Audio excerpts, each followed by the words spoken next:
Allahyarham Muhammad Adib Muhammad Kasim telah ditangkap dan dipukul di Kuil Sri Mahamariaman di USJ 25 yang merupakan lokasi berlaku serangan terhadap Adib.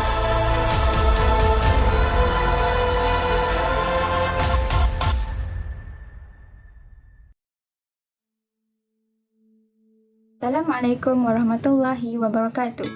Tajuk yang kami pilih adalah Kes Adib dan Hubungan Kaum.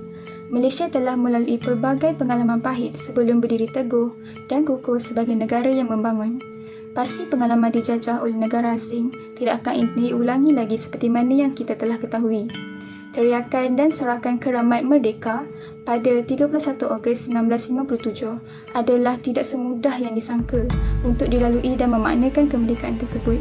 Bagi memastikan negara tidak dijajah dan digugat oleh negara asing, perpaduan adalah sangat penting demi menjaminkan tenteraman negara ini. Kepelbagaian masyarakat merupakan satu yang lumrah bagi kebanyakan negara di dunia pada hari ini. Masyarakat yang terdiri daripada kelompok kaum, budaya dan agama yang berbeza-beza menjadikan ia satu cabaran yang berpanjangan dalam mengurus kemajmukan sosial ini. Persoalannya, apakah yang kita dapat huraikan tentang kes Adib dan hubungan kaum ini? Muhammad Adib bin Muhammad Kasim berlahir pada 24 Mei 1994 di Kedah. Beliau merupakan seorang anggota unit Bantuan Perkhidmatan Kecemasan iaitu EMRS, Balai Bomba dan Penyelamat Subang Jaya. Pada 27 November 2018, beliau terlibat dalam kejadian susulan rusuhan di luar kuil sivil Sri Mahamariaman di Subang.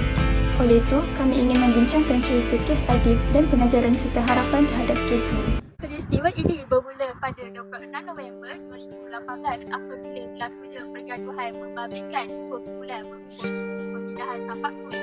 Pergaduhan ini telah menyebabkan 18 kenderaan terbakar serta 700 anggota keselamatan telah digerakkan bagi mengawal keadaan. Muhammad Adib 24 tahun adalah satu-satunya responden yang cedera semasa rusuhan apabila rakan setegahnya Muhammad Hasim secara tidak sengaja meninggalkannya secara terbuka.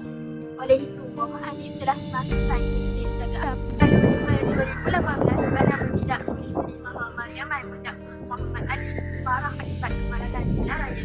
Hal ini kerana kecederaan kaki pada mulanya dilakukan sebagai kesan dipukul oleh para perusuh, namun didapat ditekan oleh kes berkuasa bil bahawa didapat berdiri di sebagai satu menunjukkan ahli bomba yang cedera itu dilanggar oleh jentera bomba yang sedang membunuh.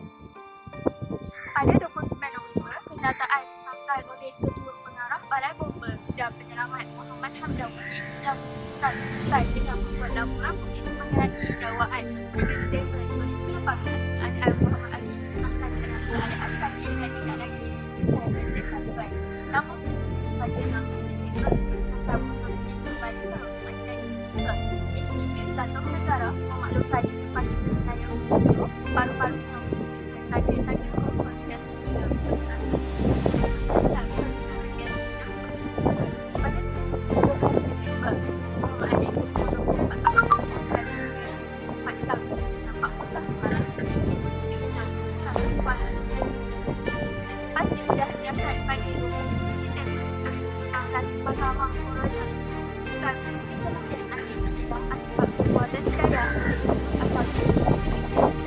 Kesan daripada kes Adib yang tidak dapat diselesaikan dan masih tiada penghujungnya menyebabkan pelbagai spekulasi telah wujud. Lebih-lebih lagi apabila ahli keluarga tidak mendapat kata putus tentang kes kematian anak mereka.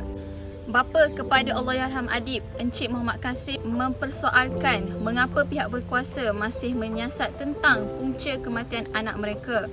Sedangkan mereka ingin mengetahui sebenarnya siapa pelaku di sebalik kematian anak mereka. Impak yang seterusnya, kerajaan juga digesa untuk menubuhkan Suruhanjaya RCI iaitu Jawatan Kuasa Siasatan Khas bagi menyiasat kes kematian Allahyarham Adib.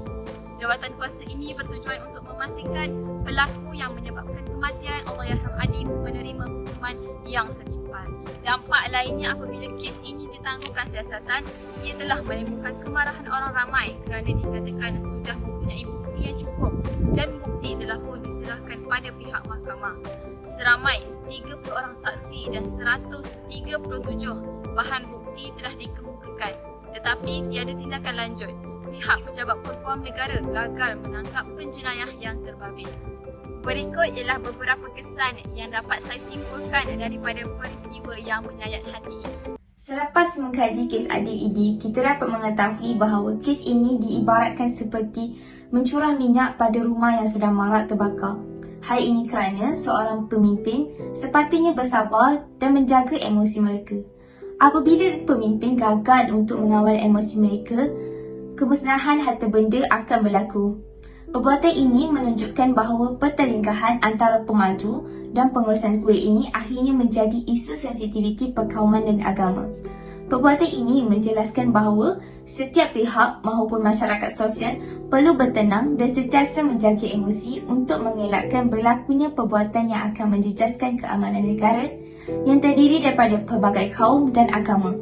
Kita perlulah bersabar dan mengetahui cara yang terbaik untuk membuat keputusan yang rasional bagi setiap individu. Selain itu, kita juga dapat mempelajari bahawa setiap orang perlu bekerjasama dengan pihak kerajaan dengan memahami tentang peranan dan tugas anggota di Malaysia seperti polis, bomba dan tentera. Perbuatan dan kelakuan mereka pada tempat kejadian hanyalah untuk mengawal dan menyelesaikan masalah berdasarkan kemampuan dan peruntukan undang-undang dan bukannya untuk memperbesarkan atau menimbulkan masalah baru daripada masalah yang sedia ada. Kita sebagai rakyat Malaysia perlulah menghormati dan menghargai insan yang lain yang membantu kita dengan meletakkan kepentingan orang lain melebihi nyawa diri mereka sendiri. Kita boleh mengambil kes Adib ini sebagai kes yang menguji kefahaman di antara masyarakat yang berbilang kaum. Walaupun Malaysia merupakan sebuah negara yang majmuk, tetapi mengalami masalah atau isu yang tidak diingini tetap berlaku. Pantai mana tidak dipukul ombak, laut mana yang tidak bergelora. Bagaimanapun, ambillah isu ini sebagai iktibar untuk mengukuhkan dan mengeratkan lagi hubungan kita di antara masyarakat. Sekali, harapan terhadap kes ini, kita sebagai rakyat Malaysia berharap pihak kerajaan menubuhkan jawatan kuasa khas siasatan untuk kes kematian anggota bomba Muhammad Adib bin Muhammad Kasim disifatkan memberi harapan keadilan buat keluarga dan warga perkhidmatan awam. Dengan penubuhan jawatan kuasa tersebut dapat memastikan siasatan menyeluruh dan tulus dijalankan. Ini sekaligus memberi pembelaan sewajarnya buat Allahyarham Muhammad Adib. Sudah tentu harapan kami semua tidak pernah padam dalam memastikan usaha mencari keadilan terhadap arwah Muhammad Adib dan keluarganya diteruskan sehingga pesalah yang terlibat menerima hukuman yang setimpal. Kes yang melibatkan arwah Muhammad Adib ini tidak boleh dipandang remeh dan pesalah yang terlibat harus dicari dan dikenakan tindakan undang-undang yang tegas. Oleh itu, kami menaruh harapan yang tinggi agar keadilan untuk Allahyarham Muhammad Adib dituntut kerana ia penting bagi memastikan kes seumpama itu tidak berulang lagi pada masa akan datang. Dalam masa yang sama, kami juga berharap isu tersebut tidak disensasikan dengan dijadikan model politik atau perkauman demi kepentingan sesetengah pihak. Sebaliknya, fokus utama yang perlu diberikan perhatian adalah bagi mencari pesalah yang terlibat, menuntut keadilan serta memberi jaminan perkara sama tidak perlu berulang lagi kepada mana-mana penjawat awam pada masa akan datang.